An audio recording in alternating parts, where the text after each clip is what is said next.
Hi everyone, welcome to our event. This event is brought to you by DataTalks.Club, which is a community of people who love data. We have weekly events, and this is one of such events. So if you want to find out more about the events we have, there is a link in the description. Go there, click on this, check it out. You'll see all the things we have in our schedule. Important thing, if you haven't subscribed to our YouTube channel, now it's the best time to do this. Just go below this video. There's this button. I think now they changed the interface a little bit, or at least I saw on the Android app, it looks a little bit different. Anyways, I think you will find the subscribe button, so click on this and you'll get notified about all our events. And then we have an amazing Slack. Of course, do join it too. And finally, during today's interview, you can ask any question you want, and I will be covering your questions during the interview. So that's the introduction. So now I will open the questions. And are you ready to start? Sure, go ahead. You're ready? Okay. Yeah. So let's start. Is everyone else ready who's watching here? Yeah, please be prepared because we are about to start. So now we can start, right? So this week we'll talk about career transitioning from quality assurance to machine learning. And we have a special guest today, Alvaro. Alvaro worked in the cell phone industry as a quality assurance engineer, but got tired of it, spent a few years unemployed, fell in love with machine learning, and eventually got hired by a consultancy company. Right now, Alvaro is managing machine learning and NLP projects. I got to know Alvaro when he took part in our machine learning and data engineering Zoom camps on our courses, and he published awesome notes. If you're taking the course right now, you must have seen his notes. They are really amazing. If you haven't, please do check them out. And he helped a lot other students during the course. And I'm very happy to invite Alvaro to this interview and talk about his career journey. Thank you very much for having me. Yeah, you're welcome. Thanks for joining us. So let's start with your background. Can you tell us briefly about your career journey so far? Right. I studied in Spain. I'm from Barcelona, Spain, and I studied here. I studied informatics engineering, which is in the Spanish education, the old Spanish education system used to be like a mix of computer engineering and computer science. So we did lots of programming, but we also took a look at, hardware side of things. I did that. I started working for a company, a cell phone company, for a bit here in Spain. We did quality. I actually did quality assurance. So I received prototypes. I tested them. And then this company changed. They did not change hands, but they changed like the founding model or something. So they started focusing more on Latin America. So after I took a gap here, and then they actually called me and said, "Hey, would you like to come to Mexico and work for us again?" And I said, "Yeah, sure, why not?" So I went there. I worked there for 4 years, almost 4 years, and I decided that I did not like that kind of job anymore. I did not enjoy the industry at all, and I decided to quit. I went back to Spain. I was unemployed for 2 years. I studied in the meantime, and until I found machine learning, and I eventually I managed to get hired by a company working in machine learning. Yeah, interesting. And how did your day look like when you worked as a quality assurance engineer? So you mentioned that you received prototypes and you tested them. So was it like, I don't know, getting a phone like that and then essentially, interacting with the phone? Yeah, it's not like software QA, like for software testing. I did not do any kind of unit testing or anything like that. I just received the prototype, and I did field testing. I went outside and checked the GPS and checked the maps navigation, how it worked. I tested the sound. I tested the microphone recording. I tested all the sensors in the phone. I did battery testing, like see how well it performed. I checked for translation issues. The way with these kinds of companies work is they actually, most of the design and construction and pretty much everything is done in China. Like if you have money and you want to build your own brand, what you do is you go to China and then you contact an OEM or a ODM, actually, like a design house, and they will do everything for you. So you only have to put the money, you have to put the your branding, and you have to take care of the importing and the paperwork in your country. And so you can find that many different small unknown brands will sell the same phone in different countries, just with different branding, because they just went to the same design house and they already offered a ready-made solution, and that's how they work. Sometimes you can also find exclusive designs, which is what my company did. So we actually had designs that no one else had, but they were still, everything was designed in China. And but since I actually would have liked to go to China and get involved in that part of the design and development, but eventually, and luckily it was not meant to be. I decided to change careers, and that's it. But yeah, I just received the prototype, I tested it, and then made a report and sent it back, and then I would get a software update, which I would flash onto the phone and test it again. That's pretty much the workflow. But I guess you also had some sort of test suits, like things you need to test, some sort of checklist, right? Yes, like of course. Some documents. It wasn't like, okay, let me think what I test today, right? Let me test GPS. I mean, at first it was kind of like that. Then we, as we got more professional, we started doing our own checklists and we earned our own tests. There's also, in particular for Android phones, you are supposed to pass. You have to certify your phone with Google if you want to have the Google apps in your phone, because otherwise you're not allowed to. And you have to meet certain criteria, and you have to pass certain tests. So that's called the CTS. I don't remember what it stands for actually. It's been a while, but I actually used to do that as well. Most of the CTS testing was carried out in China, but sometimes I would have to repeat those tests and back at home, and I would repeat those, most of those at least, because some of them were required special equipment which I did not have.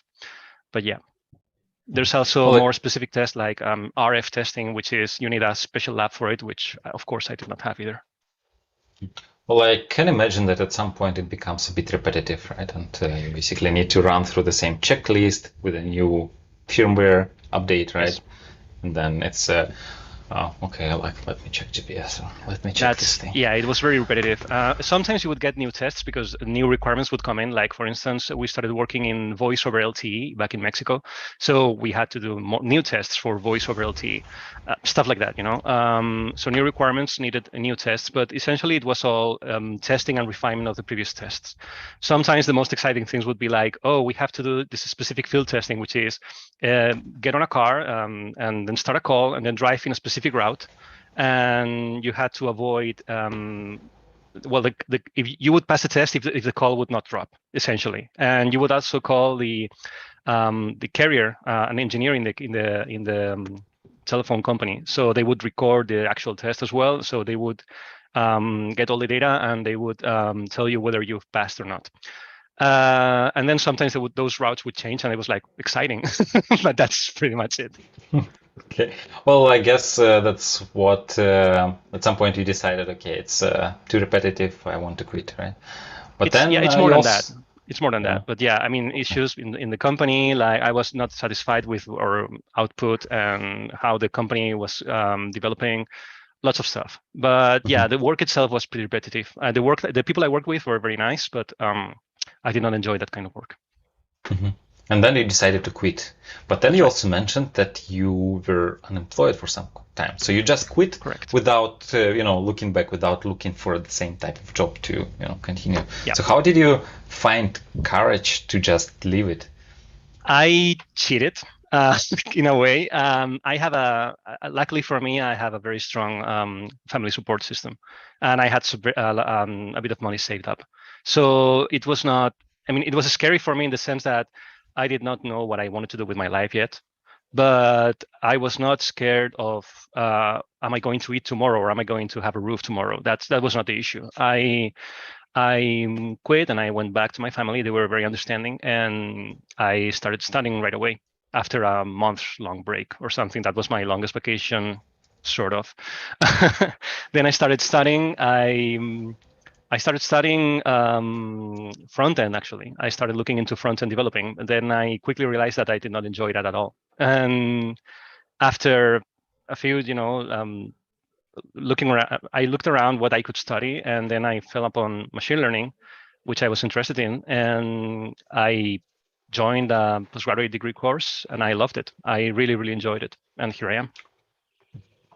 So, and you kind of knew that you wanted to work in IT, right? Because you mentioned front Yeah. end, and then you kind of looked around what else is there in the IT field, right? And then you eventually ended up doing machine learning. I wouldn't be opposed to work in a completely unrelated field, but I do not know anything about any other fields. So IT is what I know essentially, and IT is such a wide field, such a huge field that you can become specialized in a very specific thing and just perform a fulfilling career there in that specific field. So I did not feel like I would have to move because I felt like there was so much more to explore. And so, yeah, I didn't contemplate it at first. Mm-hmm. And then why machine learning? So you mentioned that you were doing front end, you didn't like it, and then you came across this machine learning. So what did you Right. like about this? It was challenging. I like the math. It was pretty hard, but I felt like, wow, this is substantial. Like because most of what I did before in QA, I did not really apply what I had learned back at school. Like I had never worked in software development before. I had never done anything of the sort. So I was essentially writing Excel spreadsheets and that sort of stuff, which I did not enjoy. And I felt like when we started studying it and we had to do the project for the course, I realized that I was having fun. That's it, pretty much. And I was already interested in artificial intelligence, and so because I feel like it's there's so much more to do yet, and so I felt like this is a very wide field which I can grow in. So I think it's worth diving in and studying it and getting good at it. So that's it. There are so many more things I'm interested in as well, but you can't do it all. So I chose let's get into this and let's do it properly. So that's it. Mhm. Sounds like you didn't really have a plan, right? So you just, okay, I kind of like it, let's see what's there, and you just explore this one step at a time, right? Or did you That's actually have some sort of plan? my plan was to well, first I wanted to quit and I wanted to have time for myself to get myself cleared out and figure out what I wanted to do with my life. And then I started, I thought, well, I know I'm an IT kind of guy because that's what I know. And I actually like it. And I'm interested in the field. Like I keep up with the tech news and everything. So I let's see what else is there. I was pretty sure I did not want to do QA. I also did not want to do regular IT stuff like sysadmin stuff because I did summer jobs before when I was younger and I didn't really enjoy it. So I started looking. I wanted to get into the more development stuff. And when I tried out machine learning and I learned more about it, and I realized what the width of the field and how much there was left to do, I said, yeah, this is a very interesting field. I want to get into it, and so I did. Okay, so can you tell us how exactly the journey looked like for you? So from the moment you realized this is interesting to the moment you, I don't know, started looking for a job in this field. Sure. So before I joined any course, before I studied anything, I asked my friends. I keep in touch with a lot of university friends, and some of them are in the embedded development, some of them are in machine learning, some of them are in elsewhere. Plenty of fields. So I just ask around, like, what do you do? What kind of things do you do? Do you like it? Would you change something? That sort of stuff. A couple of friends, when they talked to me about machine learning, I said they actually recommended me. You should read a couple of books, like check this video out, and then probably join a course or two if you are interested in joining a proper course, but maybe not a full master's degree. Then I have this couple of recommendations here in Barcelona, and I said, okay, thank you very much. I looked at the materials they suggested, and I joined the postgraduate course I was suggested because the head teacher was a very famous guy in the university I studied in, and so I joined it and I loved it. That was So it was just one course, right? It wasn't a yeah, degree. No, it wasn't a degree. It was one course. It was a 5-month long course. It was a pretty long course, but it was a postgraduate course. It's not a full degree. And so I finished it, and I said, I should learn more. What should I do next? Because the course started in November or December, and then finished in April, May. So I thought, well, I cannot join any course, any degree right now because it's at the end of the school year. And so what should I do? I started looking at my options, and after talking about one of my buddies in the course, he suggested me to join a course during a summer school course, which I did. It's called Neuromatch Academy. It's a nonprofit association which they do this neuroscience conferences, and they also do courses. And it's meant for neuroscience, but they also have this module, this 1 month-long module for deep learning for neuroscience. And since I was looking for the kind of thing like projects for me to build up my portfolio and to get more actual experience developing neural networks, I said, let's join it. That was last summer, so not this year, last year. It was a pretty tough course. I liked it. I don't remember almost anything from it because it was neuroscience, which I do not know, and I had issues keeping up, but it was very interesting. And then after that, another friend of mine who used to live in Berlin, he suggested me to join DataTalks.Club, and I said, oh, sure, I'll take a look. And I joined the machine learning Zoomcamp, which I really enjoyed. Then I joined the data engineering Zoomcamp, which I also really enjoyed because it was a part of the equation that I had almost no knowledge about. And then there was the machine learning ops, which I had to drop out because I was already working and I could not keep up with everything. But yeah, that's it. I did those 3 things. After the postgraduate course, my goal was to build up my portfolio by doing projects, maybe joining a Kaggle. I'm not sure how you pronounce it. Kaggle. I say Kaggle. Kaggle. Okay, a Kaggle competition. Yeah. Anyway, you know what I mean. So I'm perhaps doing a few of those, which I never ended up doing any because I got hired before I had the chance to start. And so you didn't have a portfolio? I mean, apart from the course projects. Apart from that's right. Apart from my GitHub, which is my notes and the things from the courses and like the stuff from postgraduate course as well. That's it. I did not have an actual portfolio, but apparently we're in high demand. So they're trying to find as many people as possible to get to work right now. So I guess I was lucky in that regard. Yeah. But so what was the most difficult thing for you? Like, so you did a postgraduate course, so then you did summer school, then you did 2 Zoom camps from DataTalks.Club, and then you started looking for a job, right? So, or maybe I don't know, when did you actually start looking for a job? At what point? At the beginning of this year, perhaps. At the beginning of this year. Yeah. Besides the technical knowledge, like how to do actual machine learning, I actually had a few gaps about how to approach an interview, how to prepare your curriculum vitae, that sort of stuff, like those soft skills that you need to actually get hired, which are not actually related to what you're supposed to work in. But those are hurdles that you have to pass anyway if you want to get hired. So I hired a coach, and he helped me figure out the stuff like. Let's get started in, he got me started in how to talk to people, how to, how not to be confrontational, but at the same time, how to plant your feet in the ground and how to, defend your interests.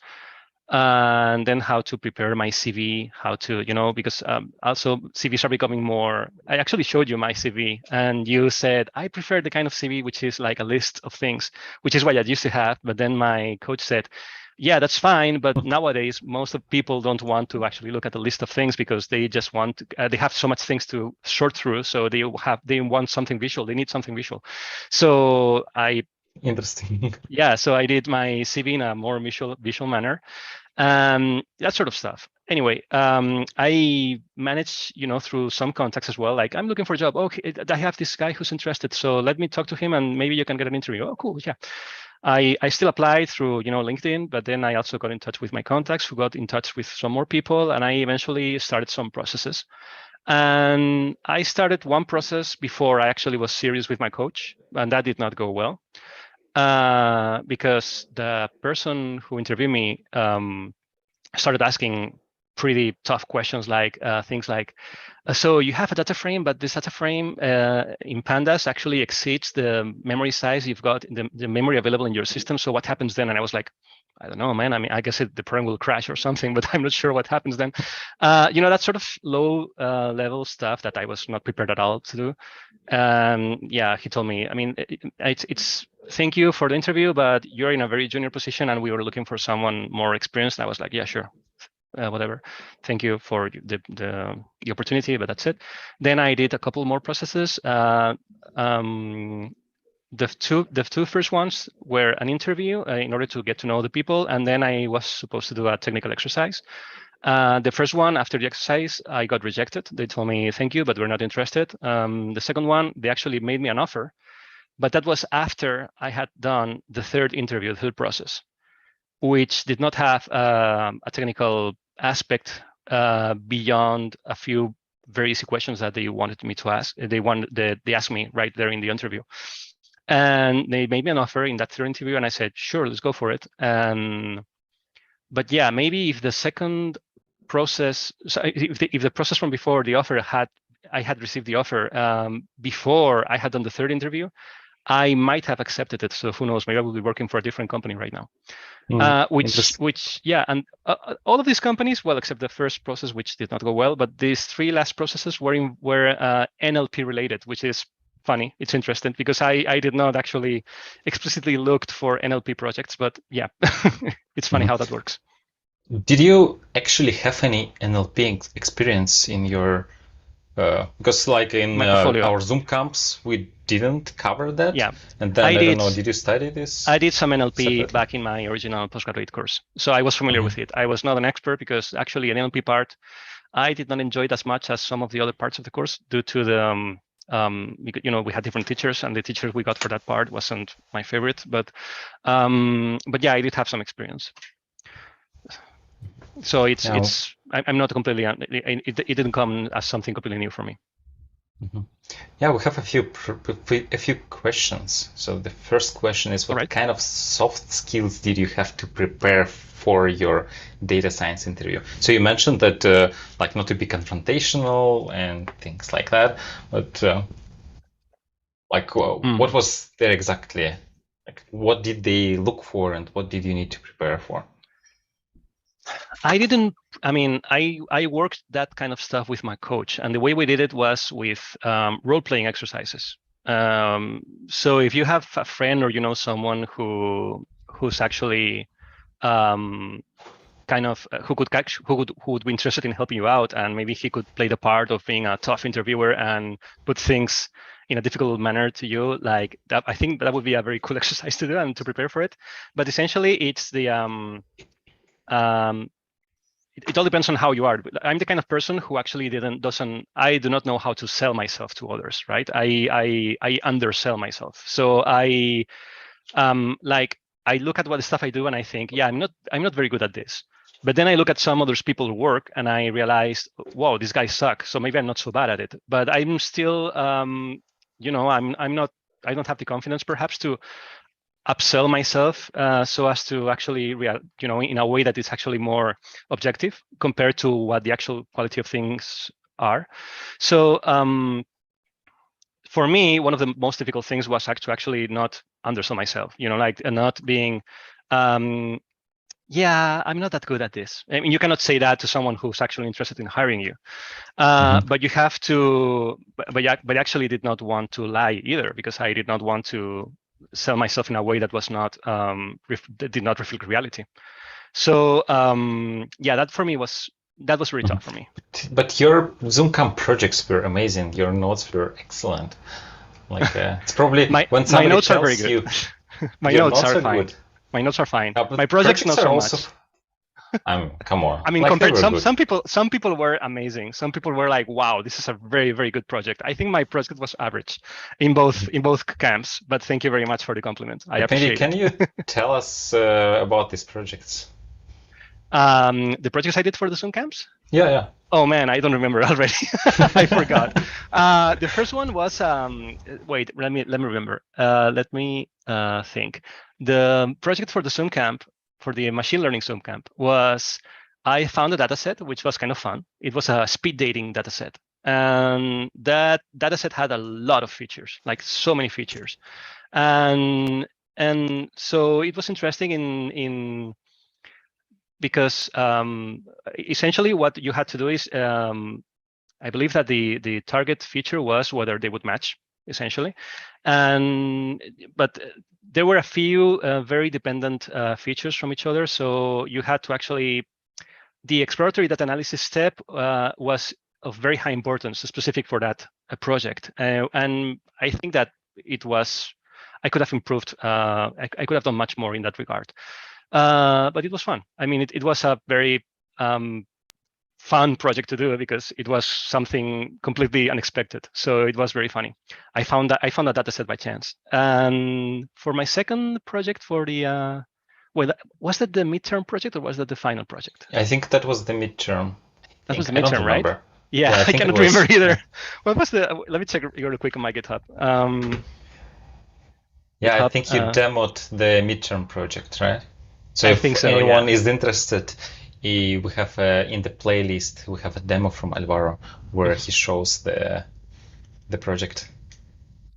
Oh yeah, my second project was image classification task. Yeah, I had a bunch of vegetable data set. I had fruits and vegetables, and yeah, it was a very standard run of the mill image classification project. I think, but I wanted to do something with deep learning, and so that's what I chose. At first, I think I wanted to do something else at first, but I did not have the time in order to, because I only had 2 weeks to turn in the project. But yeah, and I'm a very slow developer. That's another issue. Another question we have is, did you deploy your final projects in AWS? And how was your experience with this? Yeah, like did you actually deploy them in the ML Zoomcamp? I did deploy them, but not to AWS. I deployed them to Google Cloud, I believe. Google Cloud, okay. Yeah, I used Google Cloud both in my postgraduate course and then in the Zoomcamp because I was already familiar with it, and we were working with Google Cloud because they have a very generous credit at the beginning at when you start. 300, right? Yeah, $300 or something. Yeah, it's very very good. It's really enough for 3 months. Too bad it's just for 3 months, right? I could use them for way longer, like for a year. I mean, you can do my email account number 1, my email account number 2, my email account number 3, and then keep doing new accounts so you can get those 3 that credit all the time. But yeah, it's not, I don't feel good doing that. So it wasn't AWS, and it wasn't a problem for you, right? So no, you could deploy everything. Yeah, we did use AWS for during the course, right? Because we used them to deploy TensorFlow, embedded in Lambda and that stuff, which was But so you used it too, or you did this in Google Cloud? No, I did use it for the course. I followed AWS. I followed the AWS steps for the course, but then my final project was in Google Cloud. Okay, interesting. And so how did you solve this problem of not being able to sell yourself? Because the projects you just described, they look amazing to me, but then at the same time, like you say, there were people that had way cooler projects. I mean, yeah. I remember when we had to do peer reviewing, I looked at some of the projects I was assigned, and I was like, wow, this is blowing my mind. This is amazing. And then some of them, like, yeah, this is fine. This is a good project. But some of them were like way ahead of the rest. As regarding, you mean your question was how did I solve my issue of underselling myself? Yes. Or did you even solve it? I mean, I still haven't solved it, I think. but I'm working on it. I think I'm better at it. I think because we just recently did some. I'm still with my coach, and we recently did some tests some exercises, and he told me, you've done some progress with this, because at the beginning you would have crashed right away at the beginning of the interview, but right now you're standing your ground, and he commended me for it. So I'm still working on it, but I'm getting better. But yeah, essentially it's you explain what you do, what you can do, but you don't try to make yourself humble nor prideful either. So just trying to state things in a more neutral way as possible, and do not belittle yourself under any comment that the interviewer is giving you. The interviewer is telling you. That's essentially it.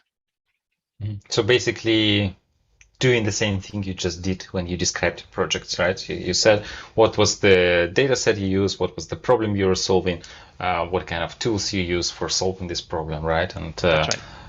that you just give objective facts about the project, right? Without saying, Correct. oh, like maybe this wasn't the best project I've seen. Yeah, like, that's right. You don't mention that, right? Correct. I would totally have said that. Like, this is not the best project, but it's. I mean, I just did, right? Like when I told you about my final project for the Zoomcamp, I undersold myself by telling you that it was a very run-of-the-mill project, which I think it is, because it's just a very simple image classification problem.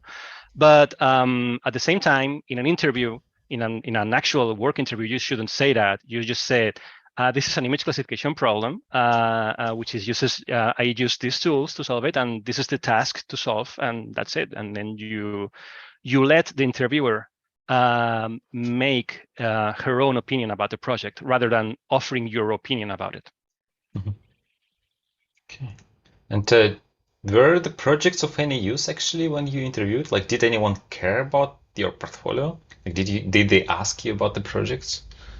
Actually, they didn't, which was very interesting, because they were more interested in the technical exercises. So the first interview with I've talked about four processes, right? The first one, which was just an interview, I didn't go well. Then the middle two, which involved doing homework of sorts, like they gave me some questions and I had to turn them in a week later. And the final interview, which also involved technical questions, but they were very simple, and I got hired with them. For the last three, well, I was kind of surprised at the last interview, because I thought that the questions they asked me were very simple. But they needed the people, and they hired me. The middle two processes, which were I had a week to solve the problems they gave me. One of them was a bunch of questions, like hard questions. And they told me, you can look them up if you want to, but keep in mind that we'll do a follow-up interview and we'll ask you more questions and you won't have the chance to look them up. So do whatever you feel like. And I was like, okay, sure. So I tried to solve them all without looking up anything other than my specific notes that I had for my previous courses.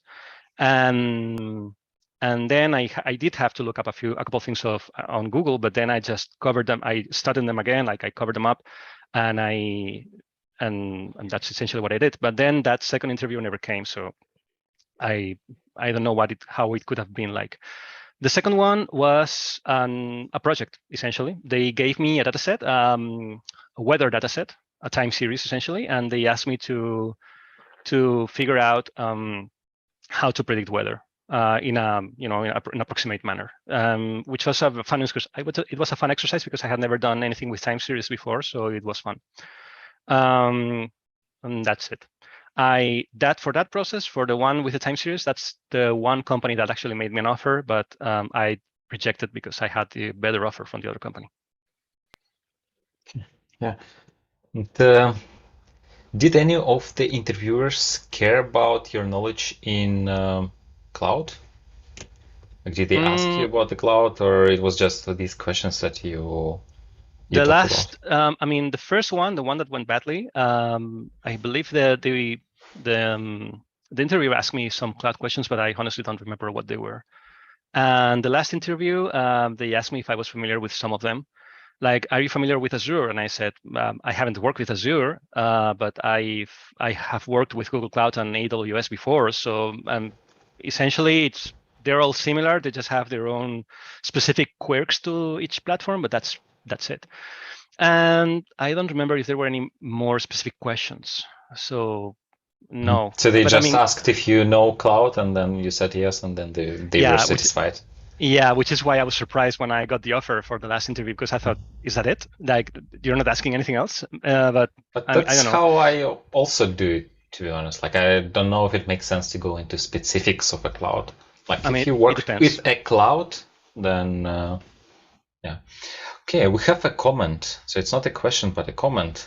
Right. I am in the current cohort of the ML Zoomcamp.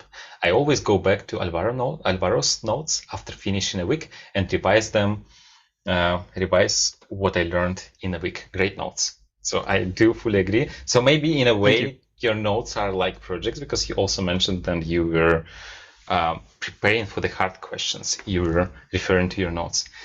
And then I wanted to ask you, like, tell us your secret. So how did you make these notes so good? Like, what was your process like? Man, you probably won't like what I'm going to say, but I am actually not very happy with my notes, because underselling. Yeah, no. This is not underselling. Let me tell you why. I think they are too wordy. I think they're not notes. I think they're more like literary work in a way. Like, the way I approach them is almost like I'm trying to write a book, which is not what I intended to do, actually. And you maybe can convert them into a book. I mean, I don't know. I've never written a book before, but the thing is, notes are supposed to be something that you can refer to. It's like an extension of your brain, right? Like, you don't remember a specific thing, but you know where to look for it, and you go and look there, and then you remember everything. But in my latest notes, especially for the data engineering Zoomcamp, if you look at those, they are way too long, in the sense that it's actually hard to go look for specific stuff in those notes because they are so long. I think I actually had to create indexes for each lesson because they were so long, and I'm not happy with them, because I am happy with the content. I think I did a good job formatting them, and I think I actually I had a lot of fun doing them, and I learned a lot. But they do not accomplish what they are supposed to do, which is being a easy and quick reference to go look for stuff. Like second brain, right? Yeah. It's actually something I'm very interested in, but I have not managed to explore perfectly. I know there are these tools like Obsidian and Remnote and all these amazing tools that are out there, which are used for scientific research and everything. And I'd really like to dig into those, but I honestly haven't had the time to how to approach it, because they are a little complicated at first. There are a few concepts like settled casting and that sort of stuff if you want to look up into it. But yeah, I just started writing in Markdown, and without any specific linking between sections, and then with any gaps I could find, like this specific concept is such and such, then I would add links to external pages if I thought they were meaningful in any way or could help me or someone else. But that's it. As for the process, how it went, the way I work is I actually really enjoy looking at online videos because you can pause them. I suck at listening and taking notes at the same time. So a video is great because you can pause it at any time. Like, you can listen for a little bit, then pause it and write down what you just listened. If you didn't catch anything. So you have like I don't know, maybe two screens. On one screen you have the video, on another screen you have your editor, and then you listen and you type, right? That's it. Like, I watch a little bit of the video, then I pause, and then I go to my editing window, VS Code actually, and I just write there.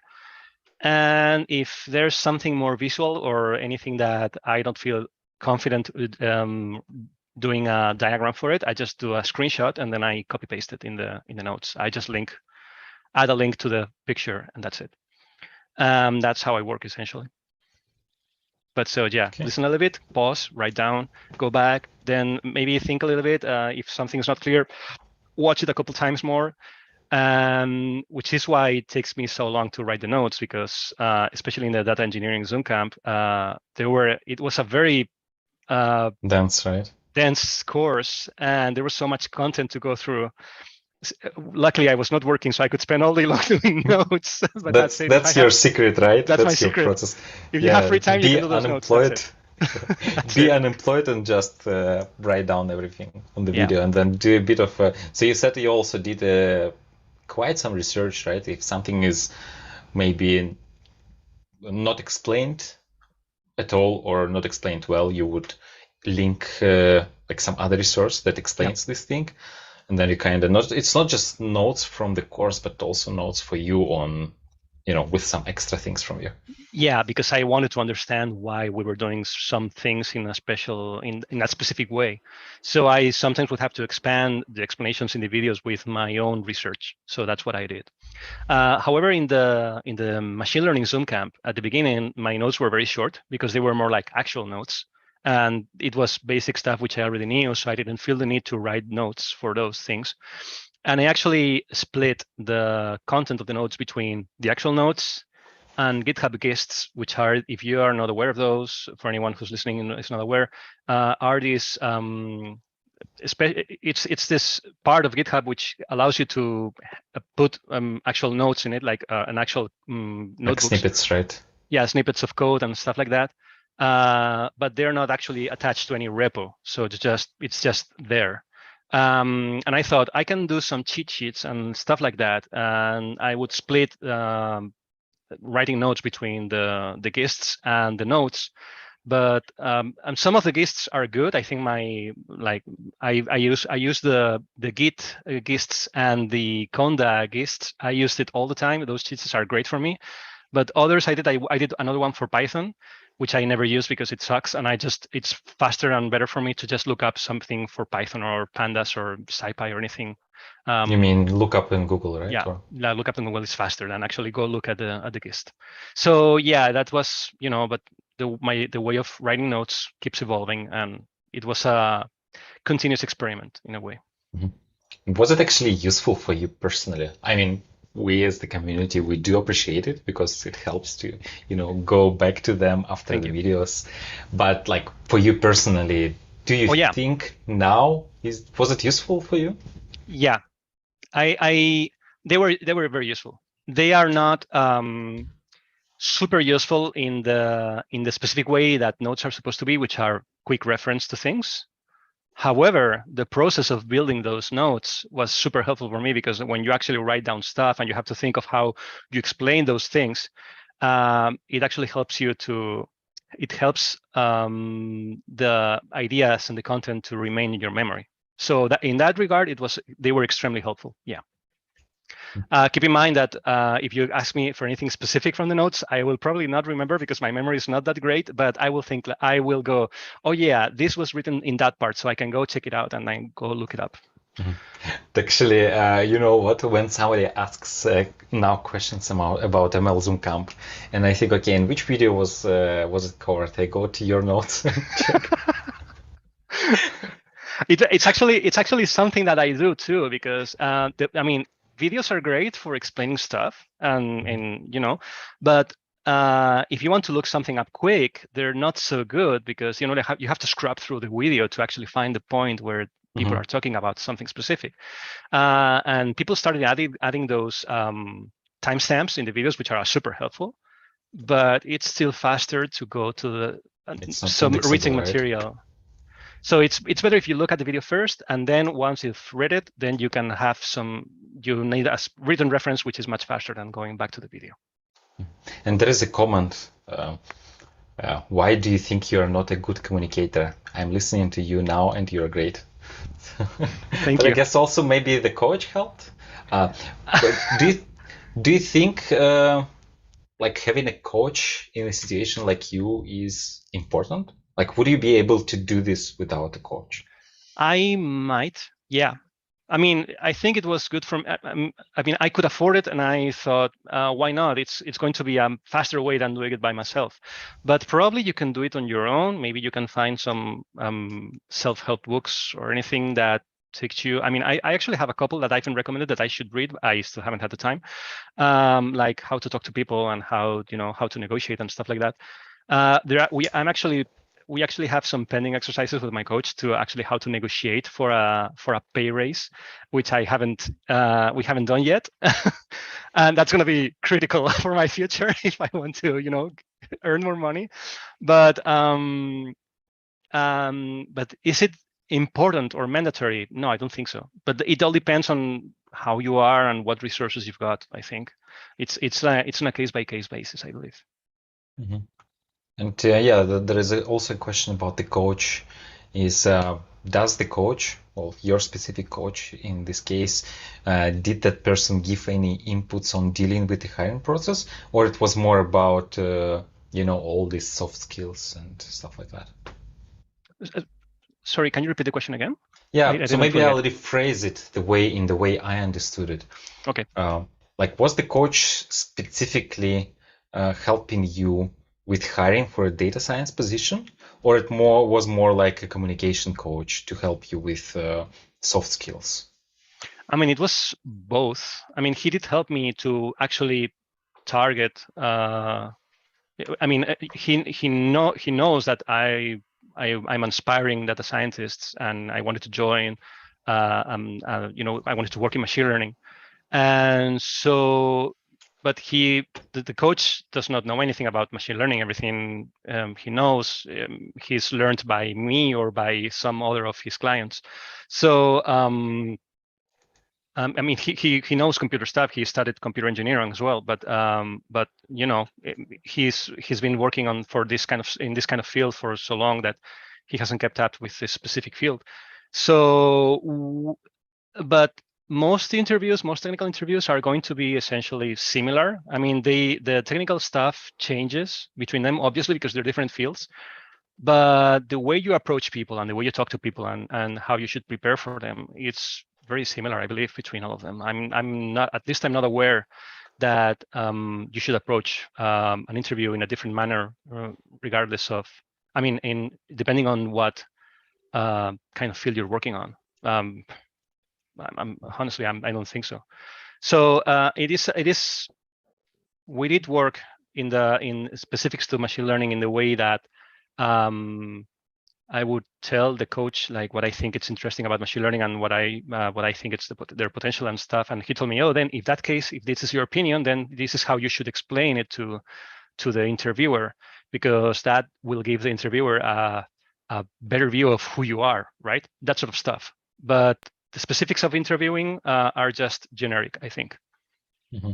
So it was more like how to approach the hiring manager interview round, how to answer behavioral interview questions. That's right. But not like how to answer what's the difference between random forest and XGBoost. Yeah, because I mean the coach isn't able to help me with that because he doesn't know that.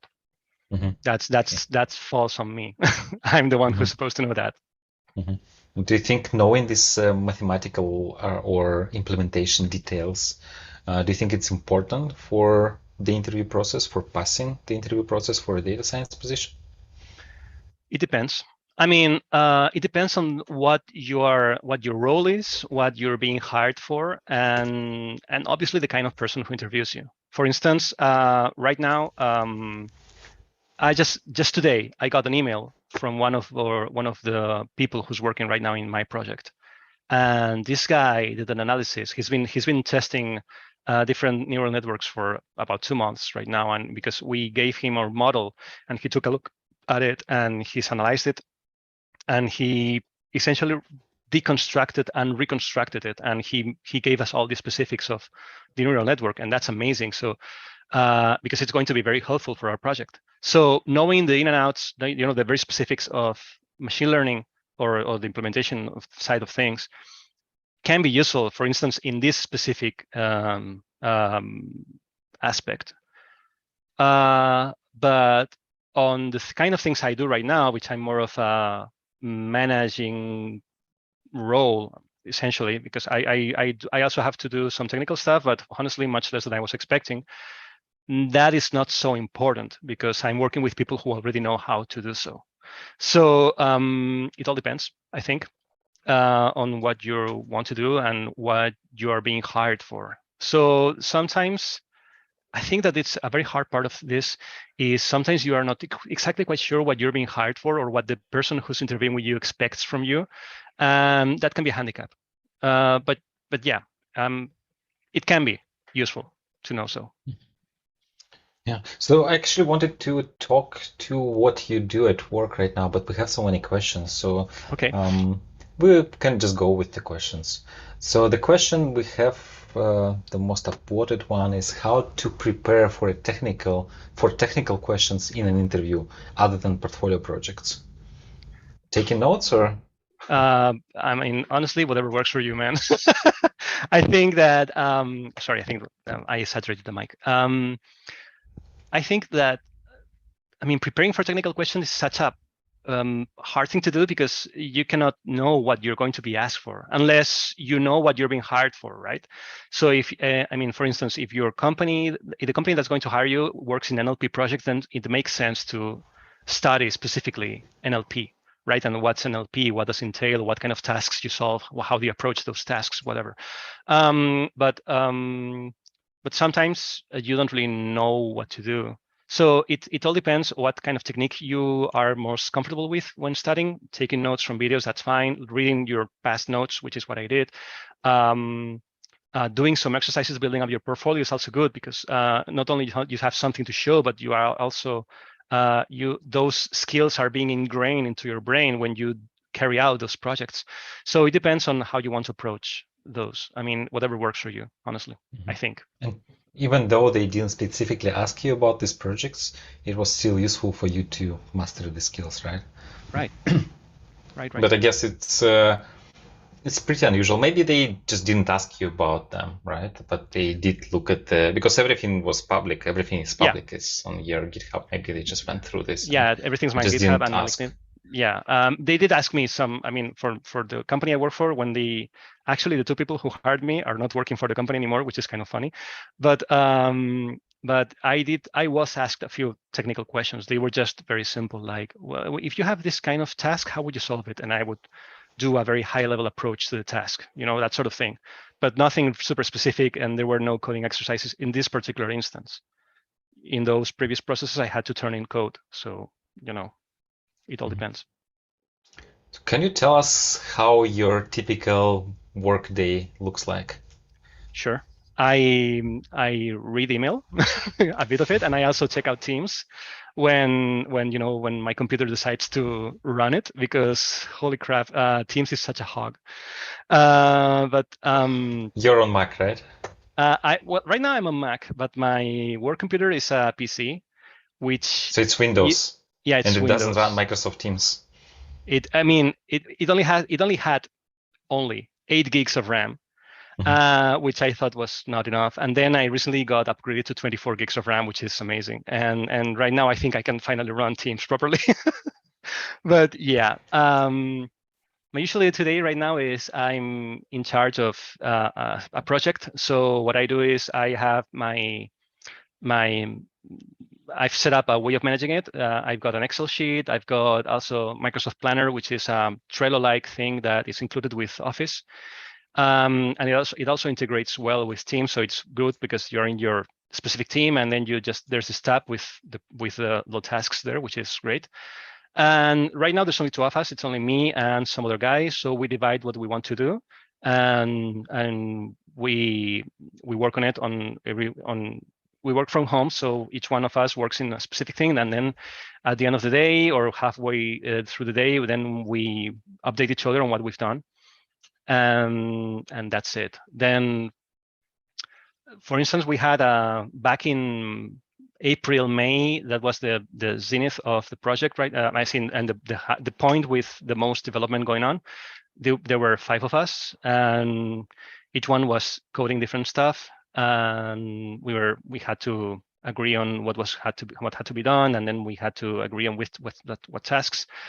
So that's essentially it. I mean, it's more of a project management kind of thing than actual machine learning. But right now, because there's less of us right now, there's only 2 people, and we'll have a 3rd person coming soon, but not yet. So I have to do also some more technical stuff, but that's it. What kind of tech stack do you use? Right. So we are an Azure house. More like our client works with Azure, so we make use of the resources of the client. And we work, all of our code is in Python. We used Python and AutoKeras, which is a library, which is, if you don't know, you just set up your data set, you set up a task, and AutoKeras will look the best model for you. So it's like everything is done for you pretty much automatically. And then you do have to fine tune things. But essentially, yeah, that's what we did. Then we run those scripts. Those Python scripts are being run on a Databricks cluster.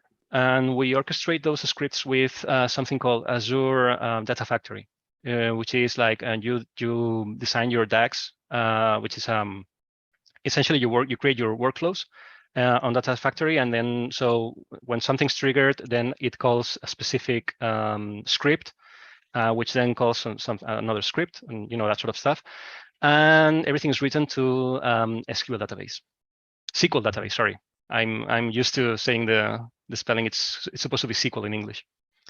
Is it SQL? Yeah, I think both work, right? I'm not sure. I hear both options. Okay, then whatever. SQL, SQL, whatever. But yeah, a Microsoft SQL database on Azure. That's where it's all the data is being kept. It's the stack that the developers were more familiar with. So that's what we went with, because the project was supposed to be delivered in September, and we had to deliver our first prototype in June, which was a shock. So we had to speed up the process by 3 months, and right now we're extending it, and we're adding more new stuff. But yeah, it's been a challenge. Okay. And for somebody who wants to go through the same process as you, somebody who is coming not necessarily from very technical background, I don't know Right. how much technical your background was, but I guess, forgive me if I'm wrong, but my interpretation of what you didn't require a lot of technical expertise. Sorry if I don't mean to offend you. It did require some, but yeah, I know what you mean. Yeah. I mean, yeah, please go ahead. Yeah, so the question is like for somebody who wants to follow your path, maybe not necessarily like even from a less technical background or more technical background, how do they do this? What would your recommendation be in this case? I mean, would you suggest them to just leave and spend 2 years being unemployed, take courses? I mean, that's what worked for me. That's what works for me, but it all depends on what works for you. I mean, I do have a technical background because I went to, I did computer engineering and science, whatever.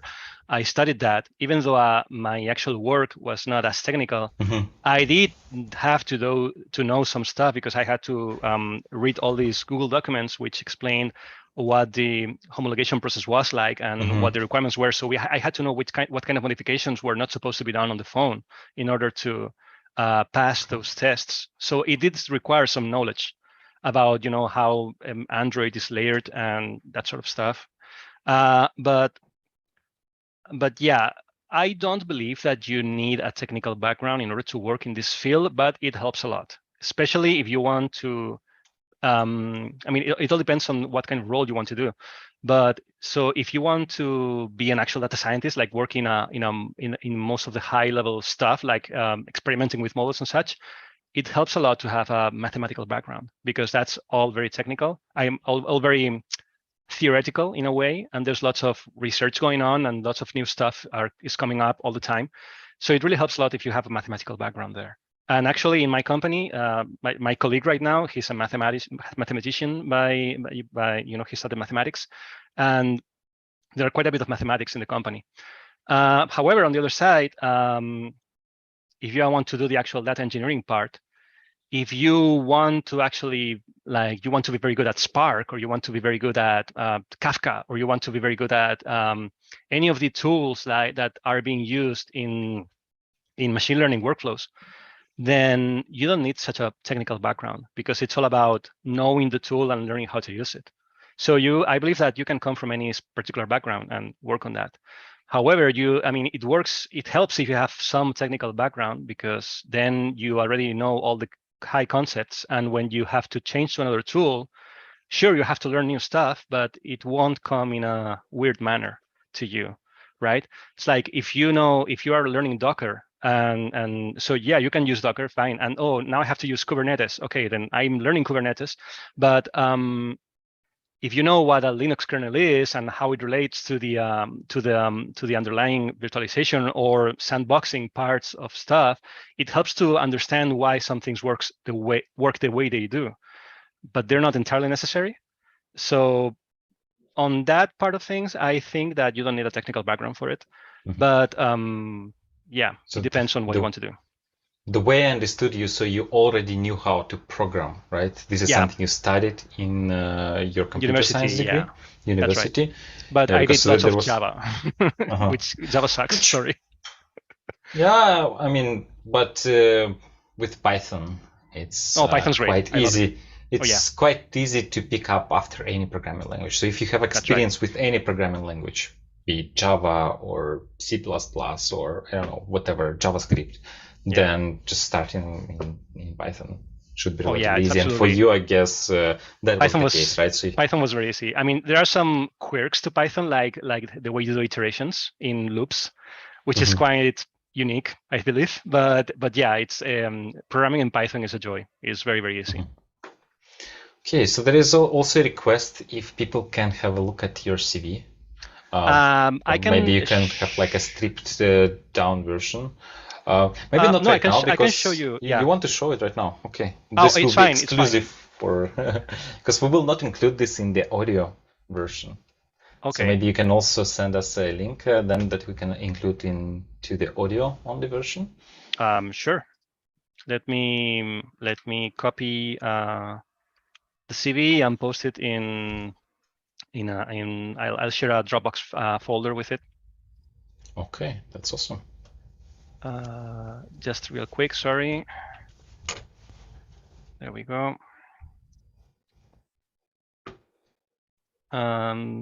This works. Here, where did you send it? No, I just copied to the folder. Let me copy the link. You're actually putting it to Dropbox and now copying the link. Yeah. That's awesome. Should I send it to you in the chat or in Zoom chat? Yeah. In the Zoom chat. Okay. Yeah. There we go. You got it. Okay, and I will right now put it to live chat. It's not the best CV. You know, there are lots of ways you can do a CV. I just went to Canva. Some of you, it's a website for graphic design. I found a template I liked and I modified it to my needs. That's it. Okay, so the link is in the live chat. I will also put it in the description. So if you watch it in the replay, you will see this.